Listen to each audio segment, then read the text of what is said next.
శ్రీమాత్రే నమ. జయ గురు దత్తాత్రేయ నమ. ఈ వీడియోలో మనం ధనుస్సు రాశి వారికి వాడు జీవితంలో ఏ విధంగా ముందుకు వెళ్ళాలి, ఏ రంగంలో బాగా రాణించగలుగుతారు, అసలు ఏ విషయంలో జాగ్రత్త తీసుకోవాలి అన్న విషయాన్ని మనం పరిశీలిద్దాం. ధనుస్సు రాశి సహజంగా రాశి చక్రంలో ఈ 9వ రాశి అవటం వల్ల ఇది ఒక భాగ్యరాశి, ఒక విధంగా అదృష్టవంతులనే చెప్పొచ్చు. ఈ రాశిలో జన్మించిన వారు బాగా విద్యావంతులు, తెలివైనటువంటి కుటుంబంలో జన్మిస్తారు. వీళ్ళ పెద్దవాళ్ళు అంటే వీళ్ళ పూర్వీకులు ఏదో ఒక రంగంలో టాప్లో ఉండి ఉంటారన్నమాట. అంటే గత జన్మలో పూర్వపుణ్యం వల్ల వీళ్ళ పెద్దలు చేసుకున్నటువంటి దైవ కార్యక్రమాలు, ధర్మ కార్యక్రమాల వల్ల ఈ లగ్నంలో లేదా ఈ రాశిలో జన్మిస్తుంటారు ఈ రాశివారు. అంటే వీళ్ళకి ఎక్కడికి వెళ్ళినా కూడా మంచి గుర్తింపు, గౌరవం పొందుతూ ఉంటారు. సాధారణ జీవితాన్ని గడపలేకపోతుంటారు అన్నమాట. అంటే మిగతా వాళ్ళగా ఎక్కడ పడితే అక్కడికి వెళ్ళటం, ఏది పడితే అది తినటం, అలాగే తిరగడం, ఇవన్నీ కూడా కొద్దిగా రిస్ట్రిక్షన్గా ఉంటాయన్నమాట. అంటే ఎవరు మనల్ని ఏమనుకుంటారో, ఈ సినిమాకి వెళ్తే ఎవరేమనుకుంటారో, ఈ హోటల్కి వెళ్తే ఏమనుకుంటారో, ఇలాగా జీవితాన్ని చాలా ఒక సెన్సిటివ్గా, చాలా మొగమాటంగా జీవితాన్ని ముందుకు తీసుకెళ్తూ ఉంటారు. అంటే విద్యా సంబంధించిన విషయాల్లో నిరంతరం ఏదో కొత్త విషయాలు తెలుసుకోవడం, దైవ సంబంధించిన విషయాలు తెలుసుకోవడం జరుగుతుంటుంది. అంటే పుట్టుకతోనే కొంత విజ్ఞానాన్ని, జ్ఞానాన్ని కలిగి ఉంటారు ఈ రాశివారు. అయితే ఏదో కారణాల వల్ల వీళ్ళు జన్మించిన తర్వాత వీళ్ళ యొక్క కుటుంబం ఆర్థిక పరిస్థితి కొంత దెబ్బతింటడం. ఎందుకంటే వీళ్ళు పుట్టినప్పటికే కొంత లాస్లో ఉంటారన్నమాట.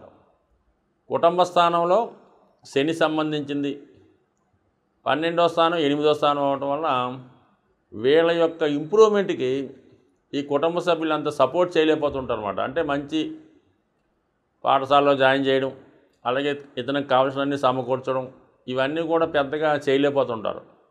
అందువల్ల ఈ రాశి వారికి బిగినింగ్ ఆఫ్ ది లైఫ్ చాలా స్ట్రగుల్తో కూడుకొని ఉంటుందన్నమాట. చాలా నెసరీస్గా ఇబ్బంది పడుతూ, చదువులో కూడా ఎంత తెలివితేటలు ఉన్నా కూడా సరిగ్గా విద్యని కంప్లీట్ చేయలేకపోతుంటారు. ఏదో చదువుదానికి వేరే దాన్ని కంప్లీట్ చేయడం జరుగుతుంటుంది. ఆ విధంగా beginning of the life struggle పడుతుంటారు. అయితే వీళ్ళు హాస్టల్లో ఉండి కానీ, దూరంగా ఏదన్నా వేరే ప్రాంతంలో ఆశ్రమ పాఠశాలలో ఉన్నప్పుడు బాగా రాణించగలుగుతుంటారు. అంటే గురుకులంలో లాంటివి ఉన్నప్పుడు, ఎందుకంటే వీడు స్వభావసిద్ధంగా మరి ఈ ధర్మానికి, ఇటువంటి శాస్త్రాలకి సంబంధించిన, అంటే పురాతన శాస్త్రాలకి సంబంధించిన వేదాలకి, అటువంటి కోర్సుల్లో బాగా రాణించగలుగుతారు. అలాగే ఏంటంటే ఆశ్రమ పాఠశాలలో, వేద పాఠశాలలో, దేవాలయాల్లో అలాగ చదువుకున్నప్పుడు ఆ రంగాల్లో టాప్గా రాణించగలుగుతుంటారు. సాధారణ విద్యలో మాత్రం కంపల్సరీగా ఇబ్బంది కలుగుతుంది, కేవలం కుటుంబ పరిస్థితుల వల్ల.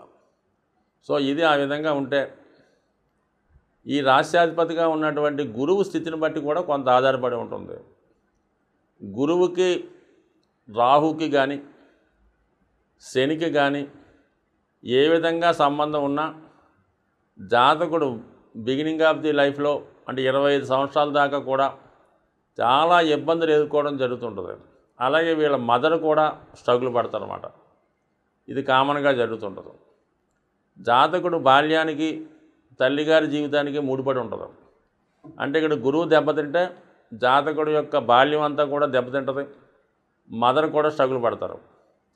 అదే బుధుడు ఎఫ్లెక్ట్ అవుతే ఏ విధంగా పాపగ్రహాలతో కలిసి ఉన్నా, ముఖ్యంగా కుజుడితో కలిసి ఉన్నా, కేతువుతో కలిసి ఉన్నా, రాహుతో కలిసి ఉన్నా కంపల్సరీగా మరి అటు సప్తమ భావం కాబట్టి వివాహం దానికి సంబంధించినటువంటి దెబ్బతింటాయి, ఉద్యోగం దానికి సంబంధించినవి కూడా దెబ్బతింటాయి. అంటే జాతకుడికి 2 లింక్ మాట. ఉద్యోగం బాగుంటే వివాహం, భార్యాభర్తల అనుబంధం అనుకూలంగా ఉంటుంది. ఉద్యోగం దెబ్బతింటే, లేకపోతే వివాహ జీవితం కూడా దెబ్బతింటుంది అన్నమాట. ఇది చాలా విచిత్రంగా ఉంటుంది అన్నమాట ఈ రాశి వారికి. అంటే సప్తమం, దశమం, వివాహం, ఉద్యోగం, బాల్యం, తల్లి, ఈ విధంగా లింక్ అయి ఉంటాయన్నమాట. ఇది బాగుంటే అది బాగుంటుంది. ఆ విధంగా ఉంటే 99% ఈ జాతకులు వ్యాపారంలో ఎట్టి పరిస్థితుల్లో కూడా పనిచేయరు. వ్యాపారం చేశారా మొత్తం నష్టపోవడం జరుగుతుంటుందన్నమాట.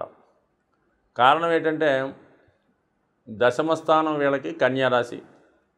ఆ కన్యారాశి ఏమో సహజంగా 6వ రాశి. అంటే కేవలం సర్వీస్ వరకే వీళ్ళు పనిచేస్తారు తప్ప వ్యాపారానికి పనిచేయరు. ఆ విధంగా ఉంటుంది. సో అలాగే సహజ తృతీయ స్థానం వీళ్ళకి సప్తమ స్థానం. అంటే మేషం నుంచి మిథునం 3వ రాశి. ఇది ధనుసు రాశికి 7వ రాశి. దానివల్ల ఒక తెలిసిన సర్కిల్లోనూ బంధువర్గం నుంచే భార్య వచ్చినప్పుడు కూడా మరి కామన్గా సహజంగా అర్థం చేసుకోలేకపోతుంటారు అన్నమాట. ఈ విధమైనటువంటి స్థాయి విధంగా ఉంటుంది. ఇక కంపల్సరీగా పిల్లలు వీళ్ళకి దూరంగా ఉంటారన్నమాట. వాళ్ళు ఎంత టాప్గా ఉంటారు, ఏ విదేశంలోనో చక్కగా మంచి ఉద్యోగాలు చేస్తూ ఇంప్రూవ్మెంట్ అవుతారు. అంటే ఎలాగా పంచమాధిపతి వ్యయాధిపతి కూడా అవడం వల్ల పిల్లలు దూరంగా ఉన్నారు. అంటే వీళ్ళ యొక్క సంతానం 2 అవనండి 3 అవనివ్వండి, దూరంగా ఉన్నాలంటే వాళ్ళు కంపల్సరీగా చాలా అదృష్టవంతులై బాగుంటారు అన్నమాట. లేదు వీళ్ళ దగ్గరే ఉన్నారంటే మాత్రం కంపల్సరీగా ఆ సంతానం ఇంప్రూవ్మెంట్ అవ్వలేదని కామన్గా అనుకోవచ్చు. అలాగే ఎంటర్టైన్మెంట్ వల్ల కానీ, స్పెక్యులేషన్ వల్ల కానీ, షేర్ మార్కెట్ వల్ల కానీ కంపల్సరీగా నష్టపోతారు. 100కి 100 పాళ్ళు ఈ జాతకుడికి లవ్ అఫేర్స్ కలిసి రావన్నమాట. పంచమం వ్యయం అవటం వల్ల ఏంటంటే కంపల్సరీగా లవ్ అఫేర్ ఫెయిల్ అవుతుంది. ఎట్టి పరిస్థితుల్లో కూడా అనుకున్న అమ్మాయిని కానీ అబ్బాయిని వివాహం చేసుకోలేకపోతారు. దానివల్ల కొద్ది నష్టాలు చికాకు కూడా కలుగుతూ ఉంటుంది. సో అది వేరే సంగతి పక్కన పెడితే మొత్తం మీద కుజుడి ప్రభావం ఇలా ఉంటుంది. అలాగే అదే కుజుడు దశమంలో కానీ ఉన్నాడా జీవితంలో కంపల్సరీగా ఒకసారి జీరోకి రావడం జరుగుద్ది. వృత్తిలో చాలా స్ట్రిక్ట్గా ఉన్నప్పుడు కూడా ఉద్యోగంలో కూడా భంగం కలుగుతుంది అన్నమాట. ఈ విధంగా కొంత ఇబ్బంది పడతారు. అంటే కుజుడు ఒక విధంగా ఈ జాతకుడు శుభుడైనప్పుడు కూడా వ్యాధిపతిగా ఉండడం వల్ల అటువంటి ఇబ్బందులు కలిగిస్తుంటాడు. చివరికి మళ్ళీ లాభాన్ని కలిగిస్తుంటాడు. ఎక్కువగా ఈ జాతకులకి భాగ్య రాజ్యాధిపతులైనటువంటి బుధుడు రవి కలిసి ఉండడం కానీ పరివర్తన చెందడం కానీ జరుగుతుంటుంది అన్నమాట.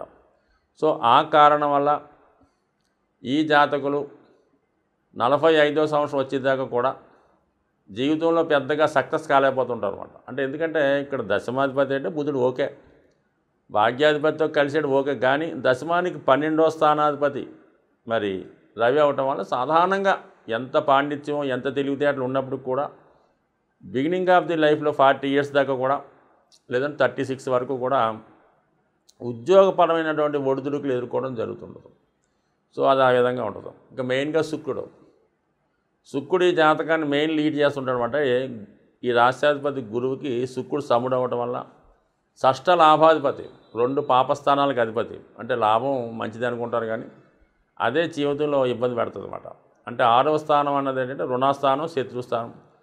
కొద్దిగా అప్పు చేస్తే అది మొత్తం జీవితాన్ని నాశనం చేస్తుంది. ఎవరిదాన్నా కొద్దిగా శత్రుత్వం పెట్టుకుంటే వీడి జీవితాన్ని అంతుదాకా నిద్రపోవడం అన్నమాట. అలాగే సహజ శత్రువులు అంటే 6వ స్థానం శుక్రుడు కాబట్టి మనిషికి ఉన్నటువంటి సహజ శత్రువులు ఉంటారుగా, అదే జనరల్గా కోపం, ఈ వ్యసనాలు, మామూలుగా ఇలాంటివన్నీ కూడా ఏమాత్రం చిన్నగా అలవాటు పడినా అవి జాతకుని చాలా పతనానికి కారణం అవుతుంటాయి అన్నమాట.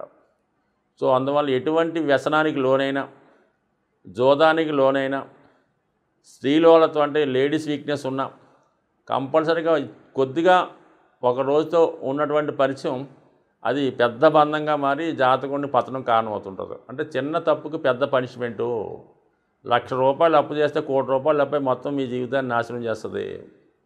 చిన్నగా మొదలైనటువంటి డ్రింకింగ్ హ్యాబిటో, ప్యాకెటో, స్త్రీ వ్యసనమో మొత్తం జీవితాన్ని నాశనం చేసి మొత్తం కుటుంబాన్ని విచ్ఛిన్నం చేస్తుంటుంది అన్నమాట. సో అందువలన అంటే ఇది పాపం సహజంగా ధర్మస్థానం కదా 9వ స్థానం, వీళ్ళకి అటువంటి అనుభవించే యోగ్యత ఉండదు. అంటే సాధారణంగా ఒక మంచి పండితుడు, ఒక మేధావి ఉన్నాడు అనుకోండి, వాడు మనసులో ఎంత బలహీనత ఉన్నా ఒక డ్రింక్ చేయలేడు, ఒక హోటల్కి వెళ్ళి కాఫీ తాగలేడు, అలాగే ఎవరితో మాట్లాడలేడు. సో అలాగే సహజంగా ఉన్నటువంటి కామసుఖాన్ని తీర్చుకోలేడు. ఇవన్నీ కూడా రిస్ట్రిక్షన్గా ఉంటాయన్నమాట. సో ఆ కారణం వల్లేనేమో ఈ ధనుసు రాశి వారు ఇటువంటి అవి వ్యతిరేకమైన మానవ సహజంగా మానవ జన్మెత్తిన కొన్ని కోరికలు ఉంటాయి కదా, ఆ కోరికలు తీర్చుకోలేకపోతుంటాడు. తీర్చుకుందామని ఏదన్నా సరదాగా ఏదో ఒక బలహీనతకి లోనైతే మొత్తం నాశనమై పతనం అవడం జరుగుతుంటుంది. సో ఈ విధంగా వాడు ధర్మంగా, న్యాయంగా, నిజాయితీగా ఇటువంటి వాటి లేకుండా లోనవుతూ హ్యాపీగా ఉంటేనే వాడు గుర్తింపు రావడం జరుగుతుంది. ఏ విధంగా పతనమైనా అటు వృత్తి దెబ్బతింటుంది, వైవాహిక జీవితం దెబ్బతింటుంది. ఈ రెండు లింక్ అయి ఉంటుంది అన్నమాట. సో ఈ విధంగా ధనుసు రాశి వారు జీవితాన్ని ఎంత ధనం ఉన్నా, ఎంత సౌకర్యాలు ఉన్నా జీవితాన్ని వాడు అనుకున్న విధంగా బతకలేడు.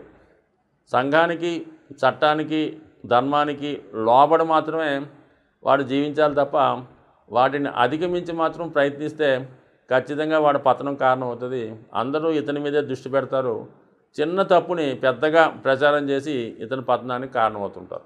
సో ఏదైనప్పుడు కూడా ధనుసు రాశి వారు నిరంతరం దైవ ఆరాధన, సూర్య ఆరాధన చేసుకుంటూ చాలా నిజంగా ఉంటూ ఎటువంటి బలహీనతలకి, వ్యసనాలకి లోనవ్వకుండా ఉంటే జీవితంలో ఒక ఉన్నత స్థాయి వ్యక్తిగా, అలాగే ever lasting name and fame కలిగి ఉండి స్థిరస్థాయిగా ఉంటారని ఆశిస్తూ స్వస్తి.